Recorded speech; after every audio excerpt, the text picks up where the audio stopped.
सांगमाने आपण मानक घरे जदि एमती किछि टी सार्ट बा टी गंजी अच्छी ताहले आपण माने ताकू भूल रे भी फिंगंतुनी बढ़िया काम आसो। तो वीडियो को फर्स्ट लास्ट पर्यंत पूरा देखंतु। चलतु देखि नबा मोर फर्स्ट टिप्स कौन अच्छी।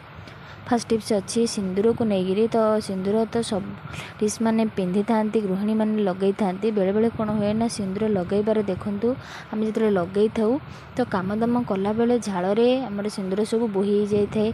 आउ जदि आपण मैंने मेकअप नहीं कि आपण मैंने जदि सिंदूर लगाउछन्ति देखिए माने सिंदूरटा जेहेतु झुरा जिनस तो से कौन हुए ना आम मुहर पड़ जाए मेकअप नष्ट हो जाए। जिते बड़े आपण मैंने सिंदूर लगाउछन्ति बा मथारे सिंदूर लगाउछन्ति से जगह आपण मैंने टिके भेसलिन को नहीं जी देखो मु गोटे जगार बिना भेसलिन रे सिंदूर लगेले केम देखा जाउची आउ तार कलरटा केम देखा जाउची आ भेसलिन लगे कि ता ऊपर आपण माने जदि सिंदूर को यूज करेंगे तो देखो सेटा केम देखा जाउची जमारू भी एपट सेपट हेबनी कलर भी बढ़िया आसीबो बहुत लॉन्ग लास्टिंग मध्य रहिबो। तो देखो आपण मानकु गोटे पटे मु देखौची कि माने बिना भेसलिन रे जो सिंदूर लगेची सेटा केम देखा जाउची आ गोटे देखो केमती भेसलिन ऊपर मु लगेची सेटा केम देखा जाउची आ टिके भी एपट सेपट होनी आपण माने देखिकी जानि परथिबो तार डिफरेंसटा जते बेले भी आपण माने सिंदूर यूज करछन्ती तो एई फार्मूला रे सब बेले करंतु आपणक सिंदूर लॉन्ग लास्टिंग रहिबो।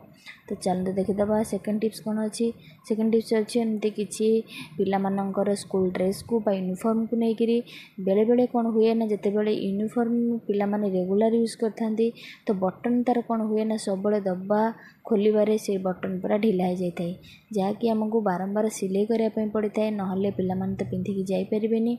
सेतिपई म आपण मानक गोटे छोटिया टिप्सटे देबी आपण मान घरे से जिनस अवेलेबल अच्छी टिके माइंड खर्च कर जदि आपण माने याको अप्लाई करेंगे आपण माने कामरू मुक्ति पाइबे।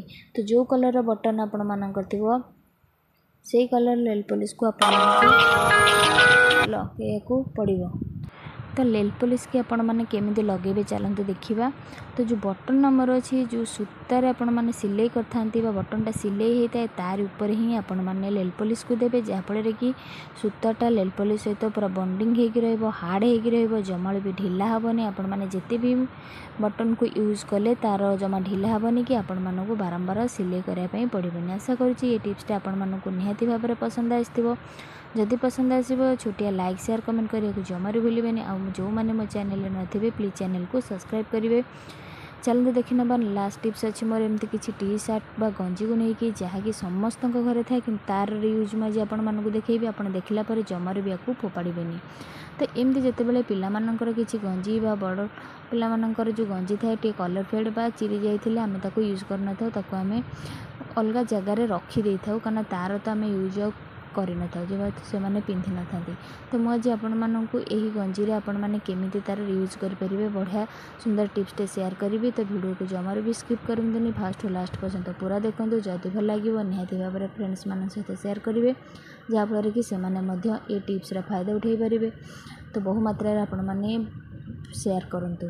तो ये गंजी जिते बड़े आम घरे थाए तो जिते बड़े कलर फेड हो जाए पिला माने पिंधापा टिके राजी ही ना तो आम तो कौन करूँ ना ताको आम रखी दे था। तो यही गंजी को आम कौन करवा सेटा मुझे आगू देखा जिते बड़े आम घरे लुगा थाए कटन लुगा विशेषकर थाए तो से लुगा गुड़ाक आमर कौन हुए ना आम एमती रखी दे था। तो ये लुगार आपण मानक गोटे बढ़िया जिनस बनइबार अच्छी तो वीडियो को जमारू स्किप नक लिखतु पूरा। तो से गंजी जो आमर अच्छी ताकू आपण मैंने कौन करेंगे ना गंजी भितर आपण मैंने एमती लुगा को पूरे ने जहाँफल कि आपण मानक गोटे बढ़िया सुंदर पिलोटे बनीगला जहाँकि छोट पिला माने जदि आपण मानक घर थे से दवापाई बहुत स्मूथ लगे आपण मैंने बिना सिलाई यहाँ को लगे पारे। तो देखो जो जिनस को आम फोपाड़ी दौले जो जिनसर यूज आम करन देखो बढ़िया जिनसटे बनीगला बिना सिलाई रे तो बहुत सॉफ्ट रहिबो आपण मानक पिला माने दबाकू खूब पसंद करेंगे। देखो छोट पिलोटे आमर बनीगला जहाँकि बिना सिलाई रे तो जो जिनस फोपाड़िया पूर्व तार यूज करवा निहाती दरकार जहाँकि आमर टाइम सहित मन सेविंग हो। आशा करुँची आज सब टिप्स आपण मानी यूजफुल थी। कौ टिप्स आपण मानक पसंद आसला मत निहाती भाव में कमेंट सेक्शन में जनइबे। फास्ट टू लास्ट पर्यंत भिडियोटे आपण मैंने देखि आपण मानक बहुत बहुत धन्यवाद। पुणी देखा नेक्स्ट एक भिडियो रे रहुची। जय जगन्नाथ।